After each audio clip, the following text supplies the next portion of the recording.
ladies and gentlemen. Our meeting is now open. Welcome.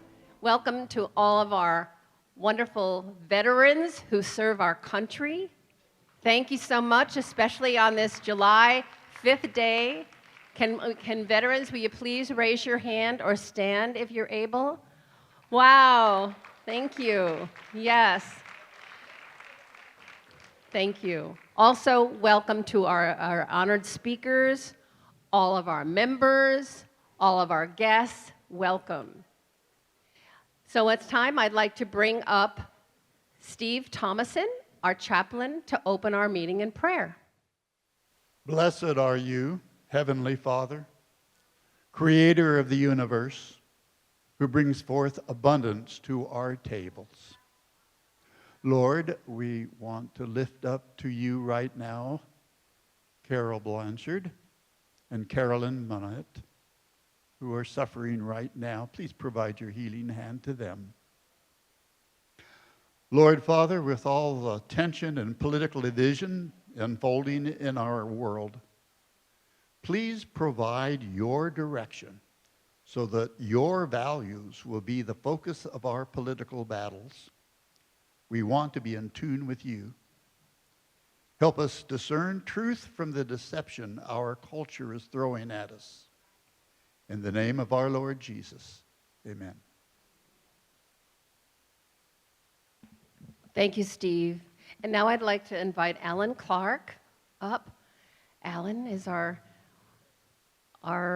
wine pourer now, as well as a passionate member. And look, does he look a little patriotic? Call me anything but late to eat. Where's our flag? Right there. Stand for the pledge. Oh, there it is. Ask him to stand. I'm sorry? Ask him to stand. Please stand. The Pledge of Allegiance. Okay. One, I pledge allegiance to the flag of the United States of America and to the republic for which it stands, one nation, under God, indivisible, with liberty and justice for all. Two. Oh, thank you, Alan, and thank you for pouring the wine. Yeah. And Gail Anderson, too. Thank you, Gail, for pouring the wine. So now I would like to bring up Karen Blanco. Karen is our Americanism chair, and she's also writes our Globe articles. Aren't the Globe articles really good? Karen's doing a great job. And we so humble ourselves and apologize that we did not have her up last time or this time. So now, Karen, you go, girl. Wonderful stuff we've heard today so far. Okay, Theodore Roosevelt once wrote, quote, "Americanism means the virtues of courage, honor, justice, truth, sincerity, and hardihood, the virtues that made America," unquote. Last month, we commemorated the 80th anniversary of D-Day, June 6, 1944, when some 156,000 American, British, and Canadian soldiers landed on the beaches of Normandy, France. At the time, the D-Day invasion was the largest naval, air, and land operation in history. The website history.com shows a short clip of Mr. Frank DeVita, who at 19 years old served as a gunner's mate on Omaha Beach. He describes the moment of landing with a small boat full of young men, many of them teenagers. DeVita's job was to drop the ramp on the boat as soon as they came near the beach. As they approached, DeVita could hear the Germans' bullets hitting the raised ramp, which served as a shield for the nervous soldiers. When it came time for him to lower the ramp, he froze, and he could not do it until the boatswain yelled, "Damn, DeVita, drop the ramp," and he reluctantly did. The first 7 or 8 young men who left the boat were, as DeVita poignantly says, mowed down like cutting wheat. As the day progressed, his job changed from letting them off the boat to pulling the wounded and fallen soldiers back into the boat. May we never forget those brave men who fought for freedom so far from home. Their bravery is indescribable, and their stories are heartbreaking, admirable, and profound. So here we are, 80 years later, fighting not a military war, but a war nonetheless for the future of our constitutional republic. I understand that there is little comparison of the grueling, horrendous World War II to the modern battle we are in now. However, I want us to take heart from those brave soldiers fighting back then and continue to fight courageously today for our great country. An American writer named Scott S. Powell has authored over 250 published articles and has over 25 years of experience as a founder, entrepreneur, and leader in several industries. One of his articles, which can be found on thefederalist.com for April 29 of this year, outlines the 4 stages of subversion used by communist dictators from China and the former Soviet Union, as described by defectors from those countries. Powell says we are now on the last stage, hence, as you know, we are in dire straits. Briefly, the 4 stages in order are 1, demoralization, disorientation, crisis, and normalization. They comprise a systematic plan used by communists to take down countries and to establish a communist-type regime. Stage 1, demoralization, seeks to undermine America's foundational beliefs, customs, habits, and traditions. The main target is the family, as well as our loyalty and love for our country. Our enemies within denigrate our founders and heroes. The goal of this stage is to disconnect us from the virtuous past and keep us from assessing truth. Stage 2, disorientation, is a stage where the masses feel bewildered and helpless. The COVID pandemic, with its lockdowns, the destruction of our statues and memorials, and riots and lawlessness where police seem to stand down, all these have served to confuse us, so we don't recognize our own country. 3, crisis, involves the 2020 election irregularities, along with media censorship and propaganda thwarting discussion among us. Lately, of course, lawfare against Donald Trump, as well as other examples. The American people are now seeing that large parts of our justice system resemble those of a banana republic. Stage 4, normalization, the final stage, is when the new world of communist, global, and elite control will be normalized.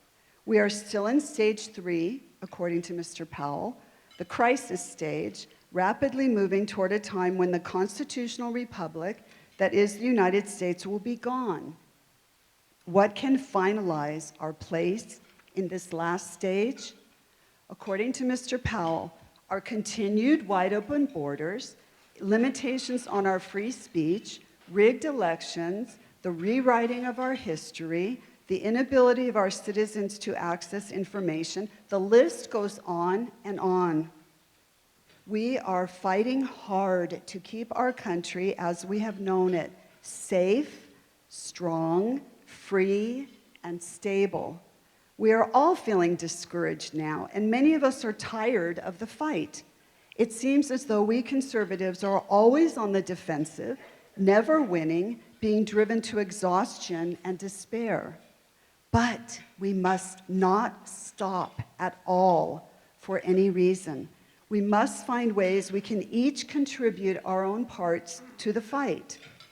We, the people, are awake and aware, and we are fighting back. We are turning the tables now on the elite destroyers of our constitutional republic, so let's keep going. We cannot stop now. We cannot tire. We cannot give up.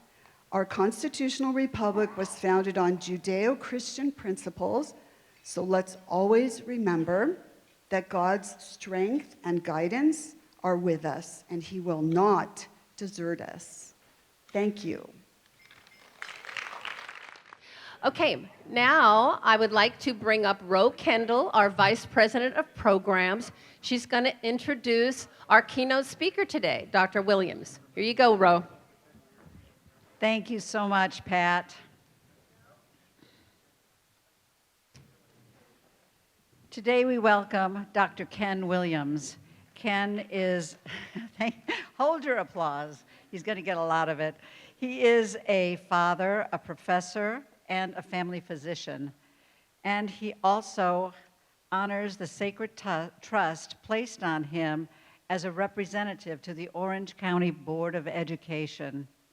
Ken has dedicated his career to helping children and families as both a trustee at the Orange County Department of Education and as a physician at Children's Hospital in Orange County, Hoag Hospital, and St. Joseph's Hospital.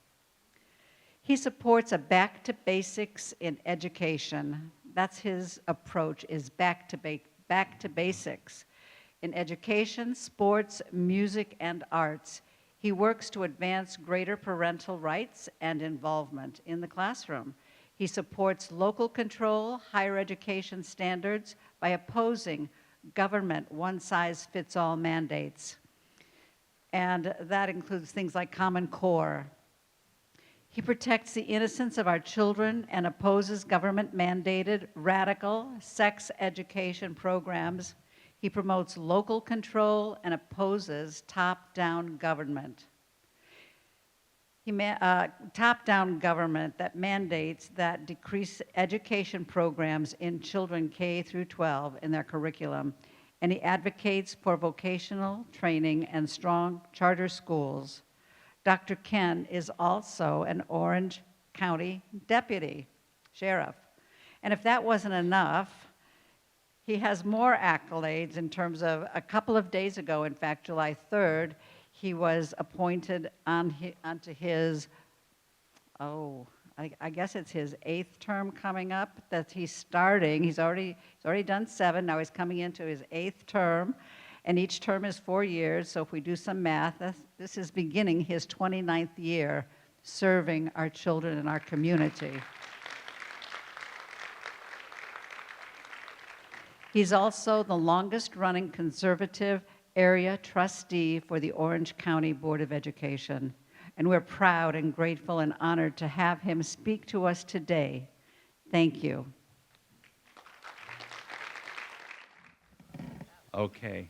I might, yeah. So I would have participated in the glass of wine, thank you, but then that puts me asleep after just a half a glass. So thank you for the offer. Anyway, I want to thank Pat and her husband for inviting me and being a part of your group today. It's certainly an honor and a pleasure to do such. And I'm going to talk about a lot of different things. Usually when I talk, I like to talk from the heart and from the mind. I have some prepared remarks, and I'm going to take you through some very specific issues and events and public policy, to some very abstract ideals, and then get you back to some of the more specific events. I want to thank my good friend, Ro, who participated in this event, too, to get me here. She's been communicating with me. My good friend, Betty Chu, who I cannot say enough of. She is the former city council of Monrovia, I believe, correct? Yeah, and I want to thank Sherry Morgan, who is the heart and soul of this group for all those years, putting this group together. That is certainly remarkable. And Joyce, thank you for sharing with me, you and Jim, your life story earlier. So a lot of you may be asking, what is the Orange County Department of Education?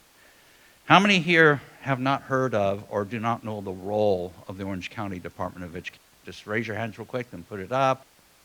Quite a few, and that's because we have our local school districts, and down here we have Capistrano and Saddleback, and then we have, and there's 28 school districts throughout Orange County, and then we have the County Board of Education. How that all originated, the genesis of that, was when California became a state way back in the 1850s. Our Constitution had a superintendent and it had a county with the county supervisors. And that was really pretty much it as far as government.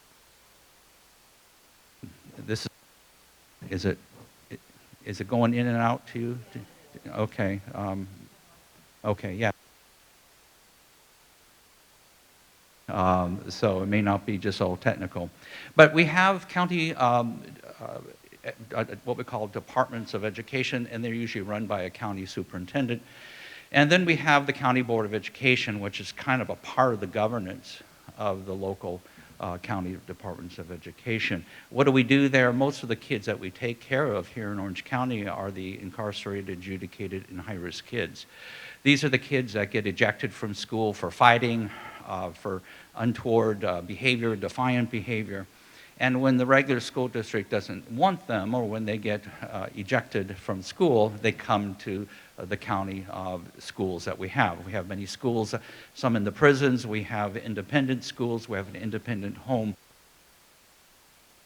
And of course, the greatest thing that we do there at the County Board of Education is we get to approve charters. Charter schools are the existential extension of parental rights and the rights of parents to direct the upbringing of their children, as well as the concept of educational choice. So in our county here, we have approved 28 public charter schools, the most of any in California. And that road started when we got the majority back in 2016. And from there, we've approved, I would say probably about 95% of charter schools. Not all the charter schools, when they present, have all of the ability to be successful. Sometimes they're lacking in technical language of their contract, of their school design, and sometimes they just don't have the people. But a lot of times, they just don't have the physical facilities. The physical facilities is something that we're working on and something that's very, very important. The board composition, we have 5 members of the board, and that's been that way for the last 50, 60 years that the board has been in place. We just had a new superintendent appointed just a couple of days ago by the name of Dr. Stephen Bean. I think you may remember him. He was here for this club when he ran for the superintendent, opposing Dr. Almijeras, who had retired because of poor health. So we can pray for Almijeras and pray for Dr. Bean. Who do I prefer? Dr. Bean. Dr. Bean is a deep man of faith. If you remember him, he has a wonderful story to tell. He came from Vietnam, and during the invasion of the North and the United States leaving Saigon, there were 2 planes that were leaving with kids who were in the adoption agency. And he happened to be in the second plane. The first plane crashed, and those children didn't make it, but he happened to be on the second plane and made it here to the United States. And the story was that he got into the adoption foster care family. He contracted polio, is unable to walk. He remains in a wheelchair. But God has been the center of his life, and his values are that he believes in the center of the family being the mother and father and the rights of the parents to direct the upbringing of their kids. And of course, he is a very godly man. So we have new leadership at the board, and have a lot of responsibilities, and we do have a lot of duties, and hopefully you see a lot of good things come from us as we go expanding the rights of parents to direct the upbringing of their children, as well as to fight the single political party state that seeks to dominate parents with their authoritarian, totalitarian type of public policy perspective. And I'm going to jump around to that in here. So a lot of my talk today, as I get into it, if you're bored, just sort of, put stop sign, just tell me if I'm not interesting anymore. I'm used to being told what to do. Again, being married, you get used to these things. I'm just joking. I love my wife. By the way, I have got my Medicare last year. I got my card, so I'm very happy about that. I have 3 children from my first marriage and 13 grandchildren. So those kids got pretty busy. And I just got married about 6-7 years ago, and I have a son from that marriage. My wife is Vietnamese, so he's a beautiful mixed child.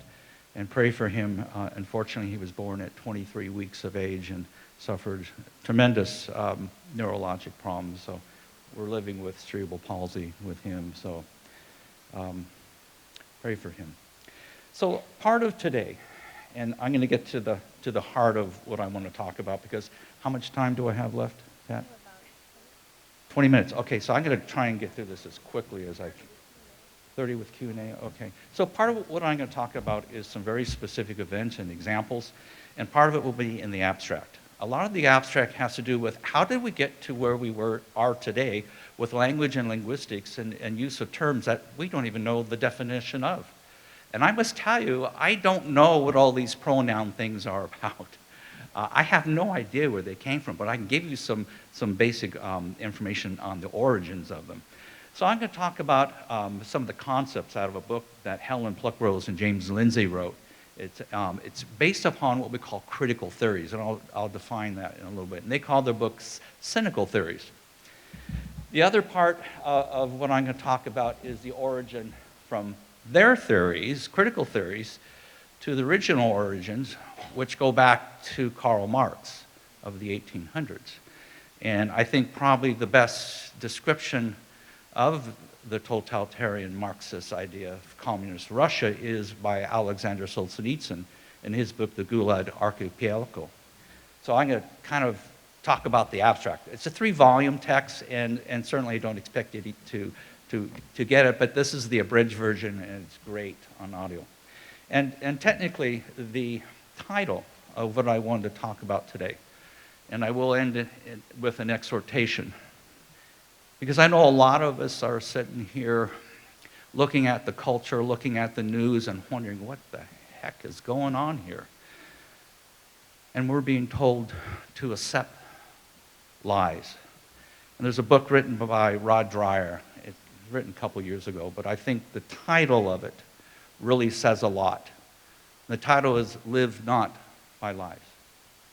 And that's what I want to communicate today, is living not with these lies, but living with the truth, the transcendental truth that comes from a God above, that was given to us thousands of years ago, millennia ago, and transmitted down in the Bible, both the Old and the New Testament.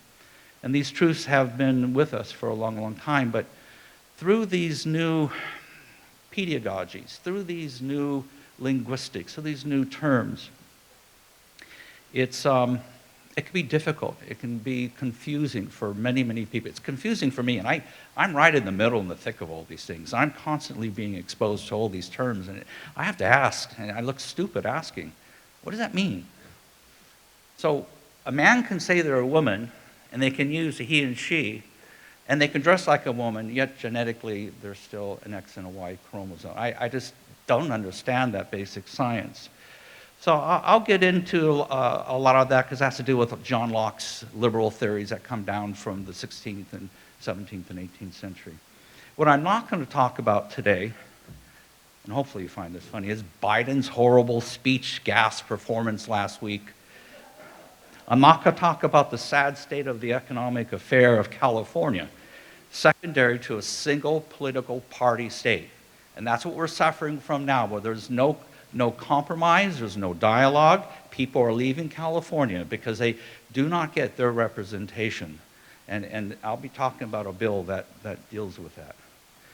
And of course, I'm not going to talk about Newsom, who thinks he could be president any time. I'm not going to talk about the state and national crisis of lawlessness and crime because of the failed democratic policies.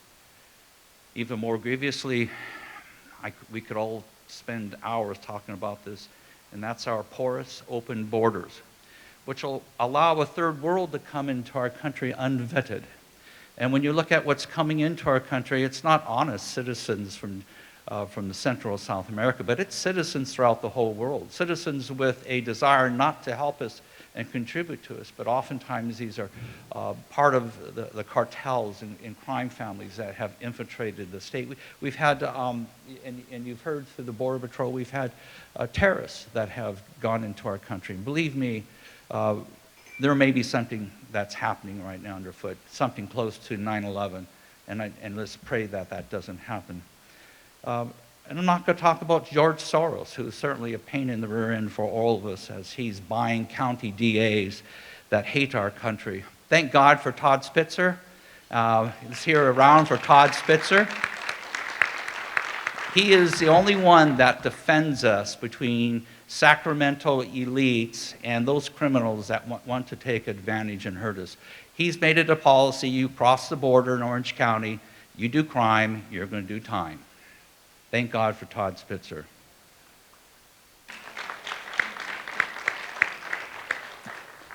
What about the existential crisis?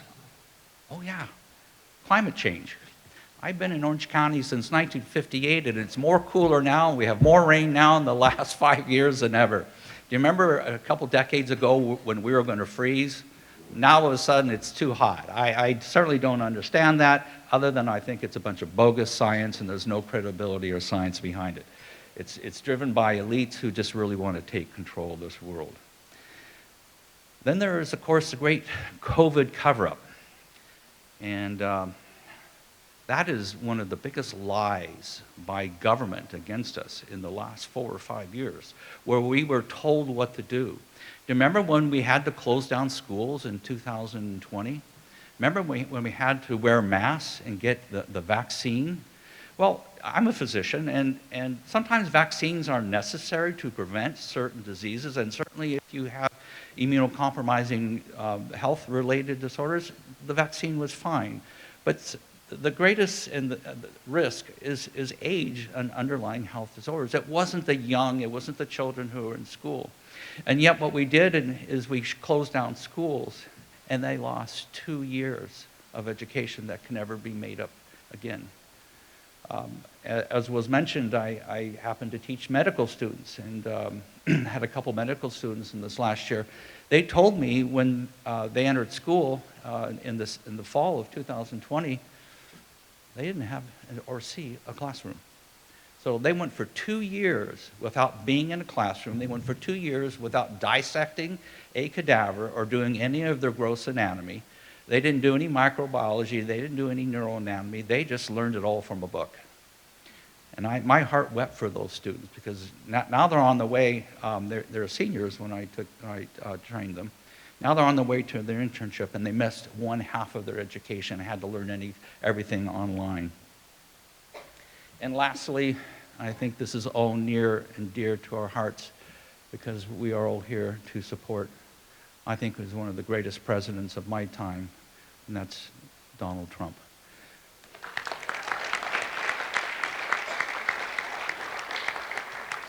If Donald Trump Jr. were here, he would go into great detail about the lawfare campaign and the weaponization of the U.S. Department of Justice against him to delegitimize himself and to damage his chances. But what happened? Just the opposite happened. His ratings went up, his pollings went up, and now he is posed to take back America and make it great again because of that.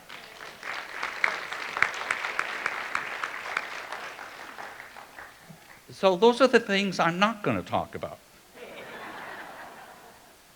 I have a lot of opinions, like probably many of you, but really what I wanted to talk about is about education and correlating all these things and how we got to where we are in education today, because there's great mission drift in education. Do you remember when we used to go to school to learn about reading, writing, and arithmetic, and maybe we had a little bit of wood shop, and maybe we had a little bit of learn how to change a spark plug and learn how to work on a car.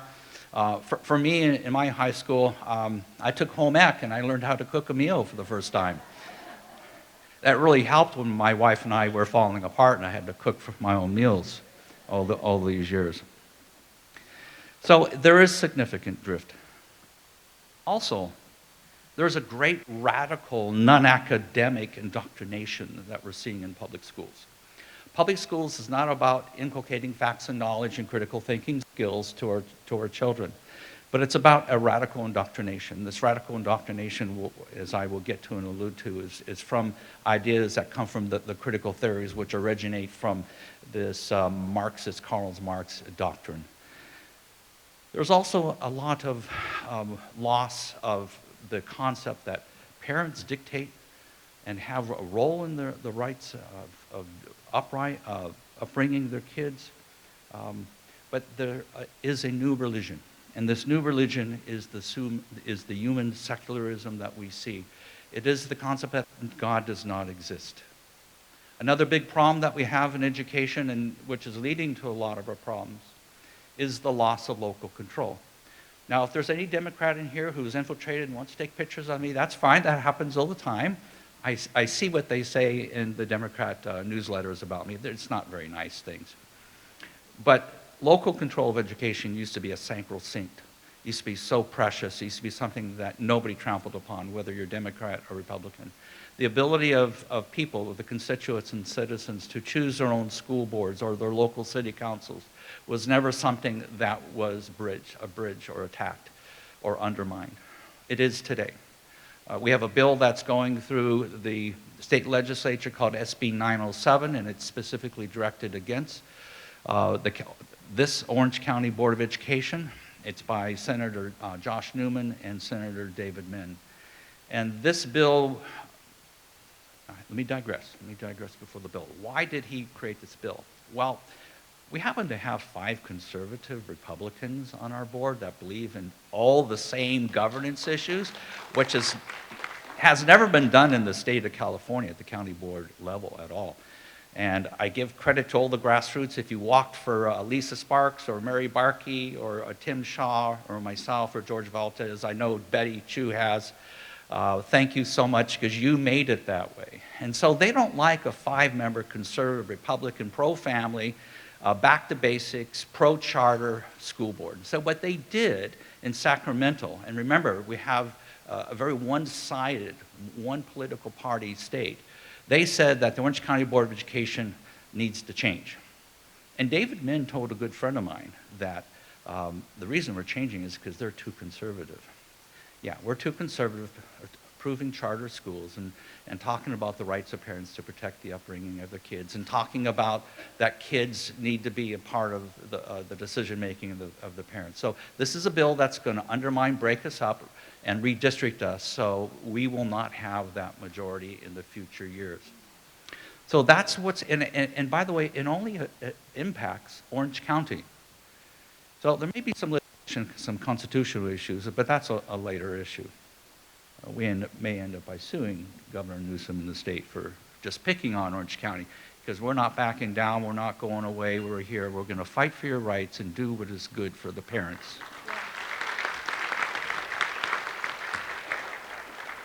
So today, I'm going to be talking about some concepts. DEI.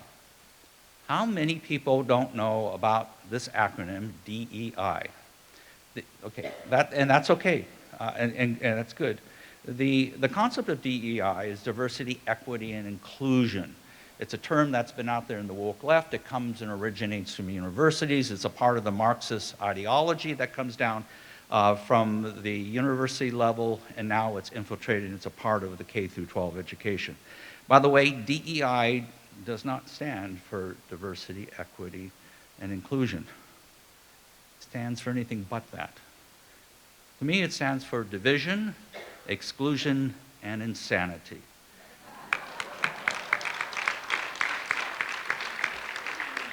It has nothing to do with good public policy or governance. It has nothing to do with what is right or wrong or treating people fairly. It has nothing to do with advancing the idea of individual merits and meritocracy. It has everything to do with race, color, gender, and whatever other issue is out there for the left.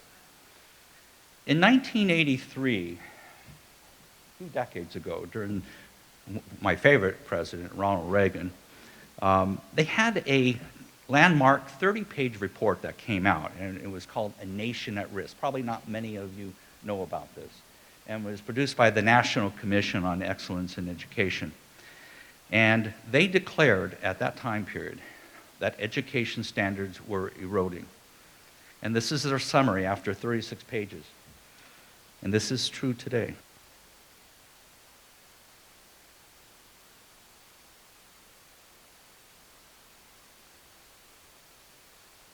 Yeah, okay. I'll start again. Report summarized, our nation is at risk. Our once unchallenged preeminence in commerce, industry, science, and technological innovation is being overtaken by competitors through the world. And that was before China was even really around in international commerce. That was back in 1983. And what they said in that report in 1983 is so true today. We've heard a common core, which has been part of this vehicle that has been compromising and diluting the primary purpose of education. And now educators, if you ask the average teacher, they're so frustrated, they don't know what to teach because there's so much there. And so this is why those principles that made this country great, those liberal principles, are being tossed out by the liberal elites. And the liberal principles, you may or may not know about these.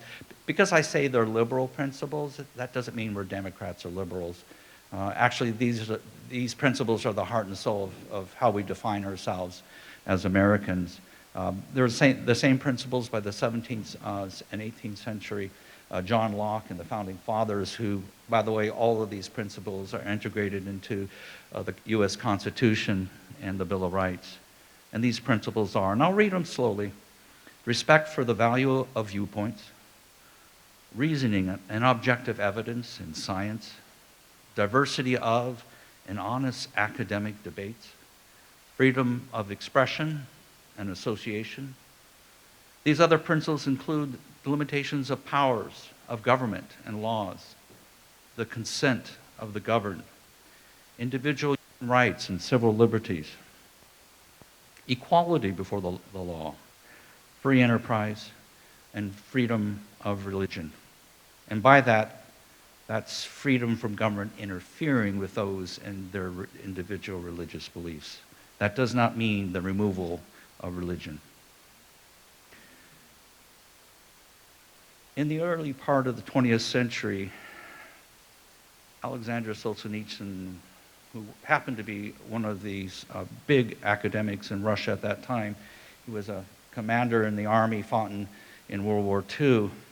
But unfortunately, he said a few bad things about Joseph Stalin, and he was immediately put into the Gulag for about 11 years. And through that 11 years, he interviewed and talked with a lot of people who had been in there. Made a book, wrote a book from it called The Gulag Archipelago. It's 3 volumes. That's a huge academic piece. Again, the abridgment is much more interesting. But Alexander Solzhenitsyn would eventually go on. His works were smuggled out of the Gulag, and they were smuggled to Paris, where it was printed. He eventually won a Nobel Peace Prize because of that.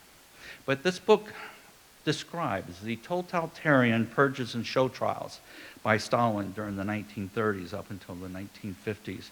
And it talks about and documents hundreds of prisons, camps, transit centers, secret police, informer spies, and interrogators. In that time period, some of you may know that over 62 million people were murdered by the Communist Party there in the Soviet Union. And they were killed in cold blood. And they included the old, the young, the healthy, the sick, men and women, and even infants and the infirm. These victims were not murderers. They weren't combatants of any sort of war. They were not criminals at all. Indeed, they weren't guilty of anything.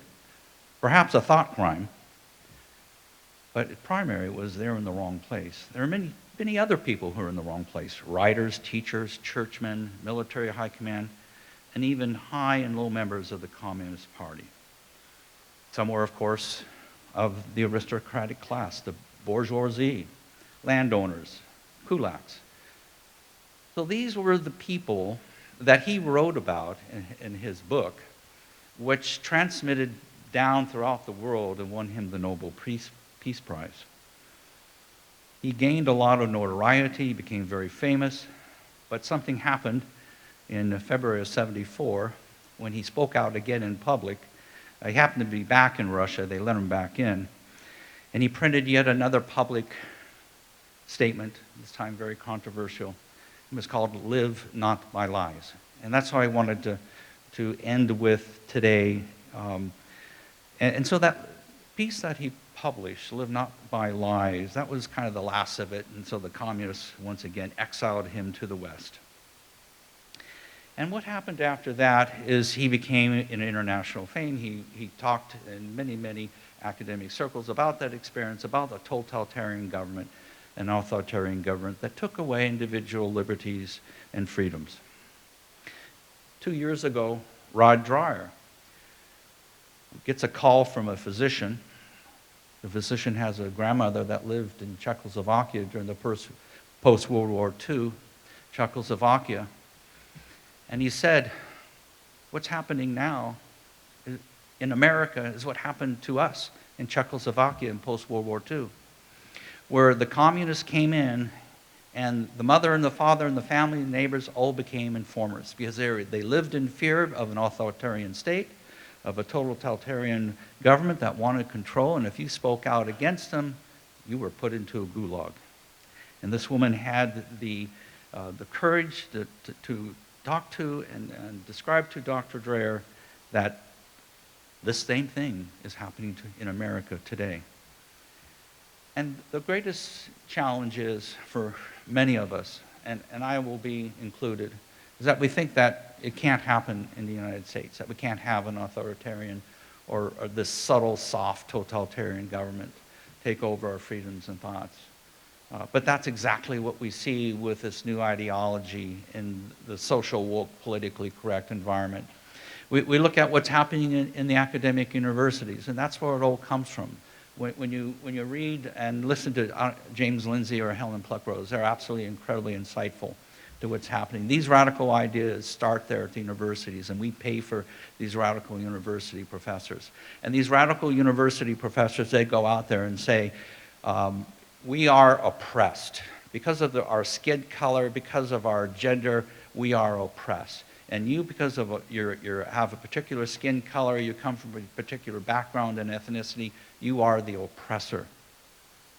So these social justice warriors, the curriculum that all these kids are going to and taking, and they're coming out now into the workplace, and they're working as DEI employees at the major places like Google and Facebook and Disneyland. And so now we're living in a day and age where these political ideas are being implemented in our daily living. We're now paying people to promote this idea of the bourgeoisie, the oppressed and the oppressors. Now, very interesting, if you're a poor white male living in a trailer on government assistance, and maybe you're disabled, you're still labeled as an oppressor. While the black lesbian Ivy League professor tells you that she is oppressed. That is the lie that which we live in today. And that lie is happening as it transmits down to the K through 12 education. Gee, Dr. Williams, you're saying a lot of bad things about educators. Well, most educators are good. But let me tell you about a K through 12 curriculum.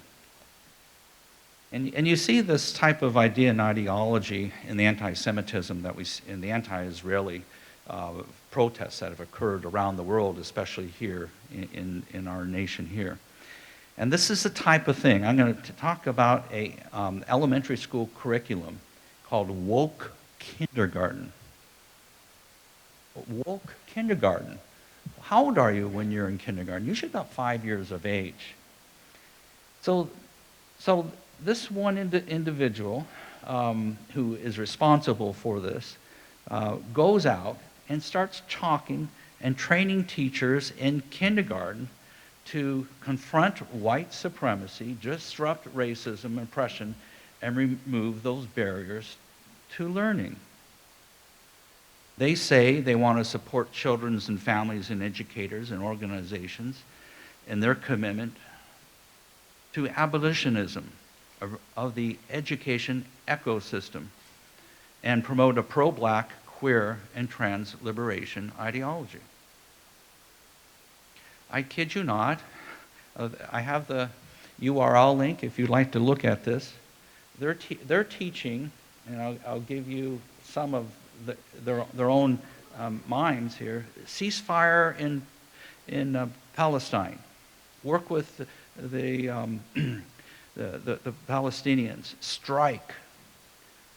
Take organization and work against people who want the same thing. Abolish, get rid of something that you don't see as good. Protest, be an anti-racist. We even have a character, kind of like cartoon, and they call it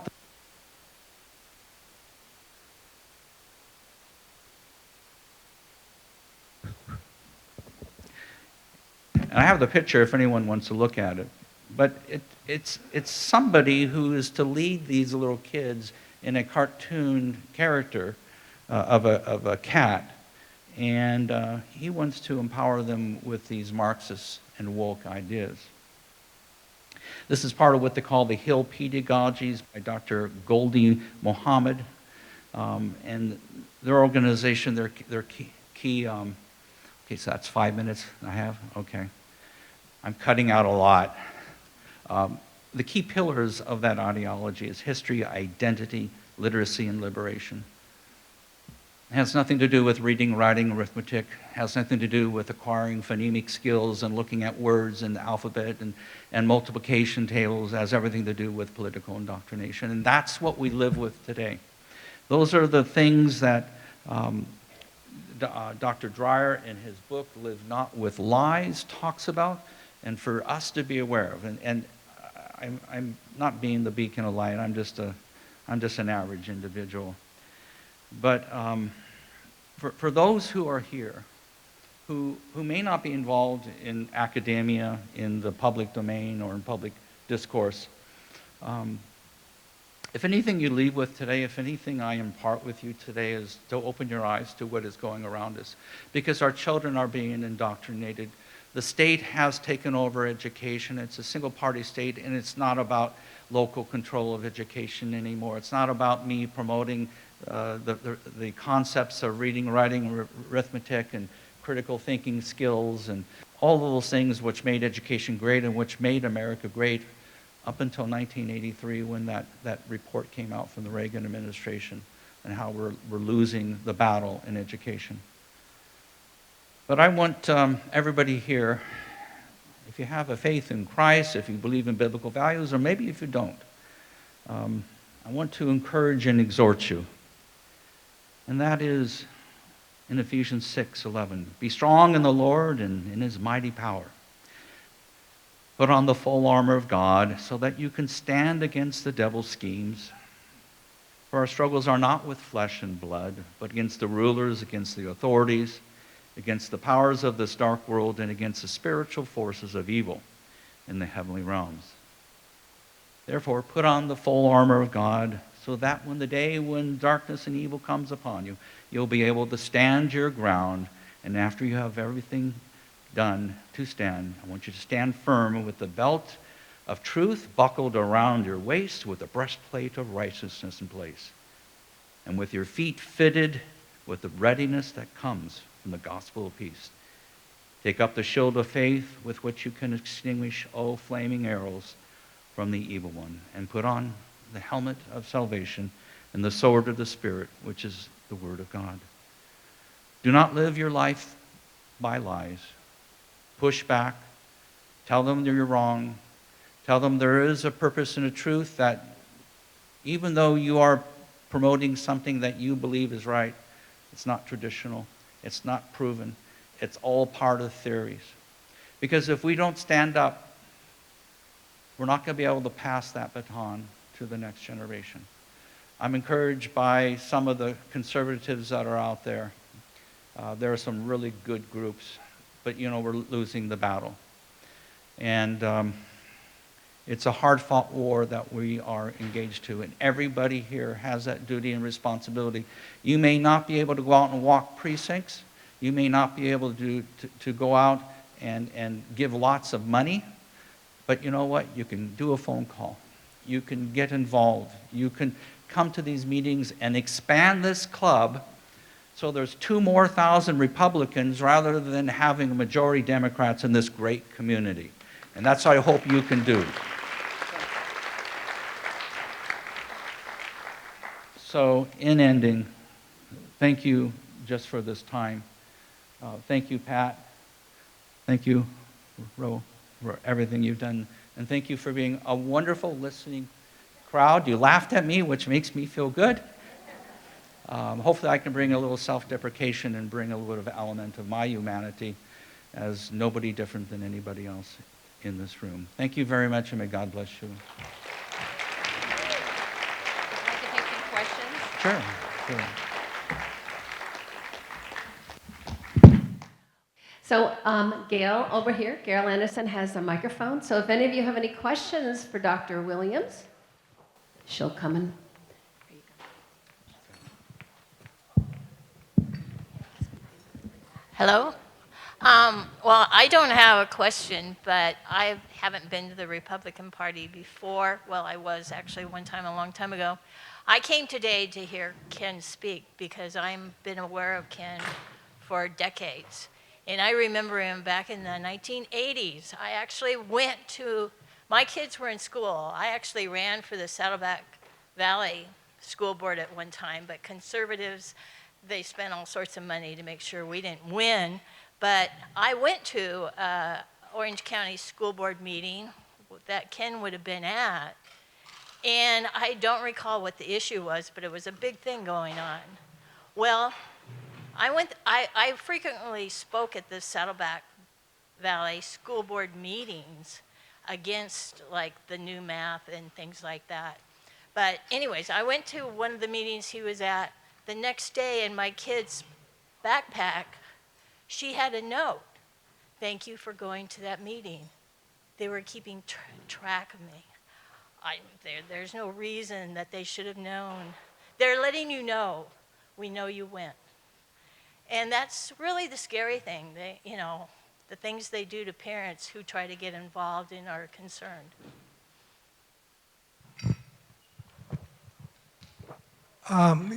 California has recently passed a new law that you can't temporarily eject disruptive students from the class. Are you familiar with that? A law or a upcoming evolving Yes. legislation? Legislation that you can't eject a disruptive student from the school temporarily. How do you plan to handle disruptive students and then? Well, to be honest with you, I don't know anything about that bill. If it is a bill that is actually going forward, that could be problematic because there are kids who are very disruptive to the classroom purposely and intentionally. And those kids have behavioral issues, and sometimes it's best left up to the local school, the principal and the teacher and the parents to deal with those issues. So I can't comment on anything more than that. Thank you, Ken. You talked about the curriculum on a nationwide basis. I don't think, can the school board, the county school board control the curriculum? Or the other side of that is if there's 28 school boards in Orange County and 2 or 3 of them come up with lesbian, bi, gay, communist studies in first grade, can you stop that? Who controls the curriculum and what's the power structure? Great questions. So not very many people know how that process originates. It starts at the State Board of Education, actually starts in Sacramento with education curriculum standards. Then it goes to the State Board of Education, which gives general recommendations as curriculum. The beauty of local control of education is that you as the parents of the constituents used to be able to make that decision about curriculum. Unfortunately, in the last couple of years, we have a state legislature that is out of control, that is authoritarian and totalitarian, that is now dictating to individual school boards, these are the curriculums that you will be teaching.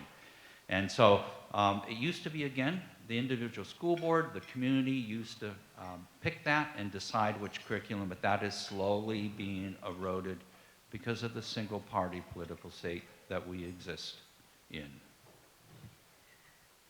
Thank you for your insight and your talk about critical race theory. I was a teacher. I'm a retired first grade teacher from the Fountain Valley School District. And I can speak to just that I am grateful that we were not indoctrinated. We had a school board that we had good local control, I suppose. But how exactly is that kind of going into our individual school boards now? Is it just the elected people, or what's going on? To not be offensive or to offend you, The California Teachers Association is an 800-pound gorilla. You may be a member of that organization. I have no problems with a union protecting the rights of their employees. I think that's reasonable and prudent because some employees can be abused by their employers. But what's happened is the CTA is not really protecting anybody's rights of their members. They're all about promoting and politicizing their agenda and what they see is right. And so that's what's happening now, is we have the CTA who is promoting these ideas, along with Planned Parenthood and a few other left-sided woke-type organizations. So how's this going to work out in the future? Fountain Valley is a great school district. It's operated by good conservative folks and families, and the local CTA unit there is not really too active in their politics, and so they're helping out with good folk. So Fountain Valley is a good school district. One more thing. And then if you know of teachers, you do not have to belong to the union. You can opt out. That is very important that Rebecca Friedrichs in her litigation, in that battle that we won. So you don't have to be a member of the CTA if you are a teacher. Thank you for reminding me of that.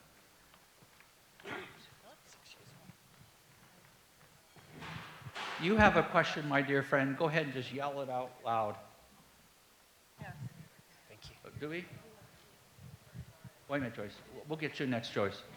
Okay. Yes, sir. Hi. I appreciate how frank you are when you say we have the best president, had the best president ever. I appreciate that you stand up for God. I think we're afraid to offend your friends, and I like it. We get this stuff rammed down our throat. I had 5 kids. I took them out of public school. I put them in charter school, and thank you. And that was my way of protesting. They were having sex education at 6:30 in the morning, and no parents even knew it. I had some little note in a backpack, and when I found it, I went, and there was one other lady there. And I said, "You're not teaching my kindergartners and first graders about penises and crazy stuff." And she said, "Well, it's not about sex, it's about body parts." And I said, "I'm pretty certain we can handle that at home." And I ended up taking all my kids out and put them in charter school, which was a Christian charter school. And all that to say, I appreciate that you come up and, that's what we need to do. I don't want to call people gay. I like the word to use myself, right? I don't know how they commandeered my language to call themselves something just because it makes them feel better or something. I'm not condemning them. I'm just saying I think we need to stand up and be proud of being believers and the families. And, I'm an ex-Marine. I love my family and I love my country. And I'm kind of tired of complaining about it all the time. And I want to do something, and that's why I'm here. But I appreciate that you're forthright and you just come out and say it, because it is true what you've just said. And I appreciate you for doing it. Thank you. Thank you for your service, for dying for the liberties and freedoms. Not too many of this generation, the younger generation, understand what you sacrificed for. And as I tell parents these days, if you have children in the neighborhood public school, the brick and mortar neighborhood school, unless you're there every day, unless you know what they're doing, you cannot trust what's being taught. Because school districts are being told what to teach. The boards are being undermined by mid-level superintendents who take curriculum and they implement it without the school board knowing about it or without the parents knowing about it. And then all of a sudden, you're reading in kindergarten about Marxism, that your kid needs to protest against the evils of Gaza. And they're being taught anti-Semitism and how the Jewish state should be wiped out like the days of Nazi Germany in the 30s. That's the day that we are living in today. And that's the soft totalitarianism that we are living under. And we must be bold and strong. Just like the early Christian church, when they were persecuted, after the Apostle Paul and Silas and all those people that were killed in the Colosseum because of their faith, We need to stand up. Whether or not you have a faith in Christ or not, you need to believe that there is right and wrong, and there is a judgment day, and that there is a reason and purpose for parents. And you can't go living in a lie. And that's what we're living in today, is this big lie. And we need to wake up and tell people about it. I thank you, sir, for your service and for standing up for the truth.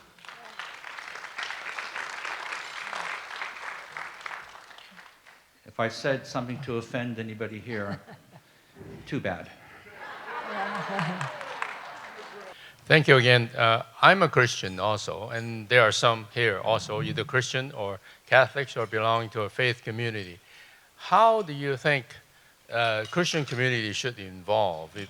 How there's always the rationale given, say there's a separation. We don't want to talk about politics at church. First of all, I want to know, do you attend any church? And if so, where is that church? Maybe I like to attend. And are you influencing the faith community? And Hopefully I speak for everybody of faith. Primarily, my faith is that I am a disciple of Christ. I grew up in the church. I knew Christ as my Lord and Savior since a young child. If you remember the tent days of Calvary Chapel and Chuck Smith in the 60s, that's where I grew up. That was a part of who I am. That's what defines my faith. And Chuck Smith had a great deal of influence upon me. Now I go to Mariner. I've been to several other churches in all my years, but now I attend Mariner's Church there in Irvine. But my message is for really anybody of any religious faith, even if you're agnostic here today, even if you have no faith, you know, if you don't believe in a God, that's okay. But there are certain absolutes and rights and wrongs and certain universal truths that are called and values for millennia. And we've been guided by these Judeo-Christian ethics. My father was agnostic, but he did believe in Judeo-Christian ethics and values. And that's what guided us and gave us the public policies we have. That's what John Locke, who is the father of enlightenment, and all the founding fathers created the U.S. Bill of Rights, the U.S. Constitution, the Declaration of Independence.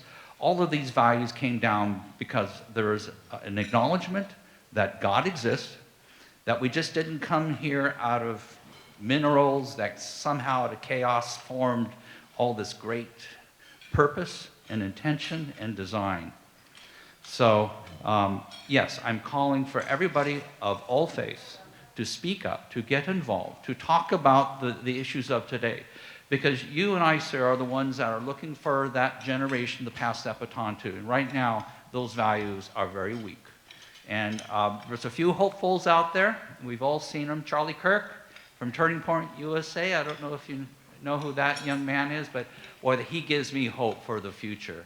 He is so smart, and he's so articulate, and he didn't even go to college. He's a homeschooler, and he knows more than anybody. So thank you for the question. And so it is for everybody to get involved. Because if you don't, we're going to lose it. We've been losing it since 1983. And the culture is what we're talking about. It's this culture of love, faith, forgiveness, those biblical concepts that Christ gave us to live by. Just a comment. You know, we all have to oppose these lies. I'm reminded that the downfall of the Western civilization started in 1917. And the key here in their plan is destroy the language, because if you can destroy the language, there is no denotative or specificity. Second thing is rewrite history. And remind everybody that history is a narrative that ties together events, people, and time into a meaningful body of knowledge. Bear in mind, I didn't say it was a valid body of knowledge. It's a body of knowledge. So critical race theory is a body of knowledge. The last thing I have to say is this. We've been brought up and we've been told that, going back to evolution, that we are the capstone of an unguided process. So one day I asked one of my friends about this, and he's an evolutionist. I said, well, if there was a computer for sale and it was the result of an unguided process, would you buy it? He said, no, that's stupid. And I said, evolution and you have a problem, don't you? That's a good point. Very good point. Betty. Our founding documents say that each of us have the inalienable rights to life, liberty, and pursuit of happiness. Now, all three of those concepts, to me, embodies the constitutional rights of everyone here to the parental right to be involved in their minor children's lives. Why is that principle not being enunciated loudly to fight this single-party majority here in California? That's a very insightful question, Betty. And I tell you, I'm not the one that knows the answer to it, but it is absolutely true. How that happened, starting way back in the 90s, remember we had Kurt Pringle? He was a state assembly leader. That was in like 1994. We had more Republicans in the assembly, and Kurt Pringle was our leader. And a few years later, we lost that. Scott Baugh was our minority leader. Now we have, in the state legislature, we only have like 12 state senators out of 40. And of the 80 assembly persons, we only have like about 24, help me out with the details. So we don't even have any majority to override a tax increase. There's no veto power by the minority. There's no reason or purpose that we have as a minority. We're just there as a vocal group, and we need to be more vocal, speaking out against these bad laws. So we have elections coming up in November. Be involved. I know Pat and Ro and Betty, they're leaders in this conservative movement to elect good conservative Republicans. We do have those values that will be able to endure forever. Because a good person who understands these values, who it is ingrained in a part of who they are, it is a part of their DNA, they will continue at the public governance arena at that level, and good laws should be passed. It's going to be a lot of work. It's an uphill battle. I want to thank you again, each and every one of you, for allowing me to be here and to entertain, make you laugh. Hopefully you enjoyed what I said. If I upset you, please come up afterwards. I'll be more than happy to say why you're wrong. But may the Lord bless each and every one of you here today, and may His anointing be on your life. Thank you again very much. Thank you, Ken. Well, he gave the pep rally that I was going to give later, but it's already done. So thank you, Ken. It was perfect. You gave us great insight into what the Orange County Board of Education does, and now we know that he's been a leader for 28, going on 29 years, and we know why, that we have a conservative Board of Education. It's no surprise, is it?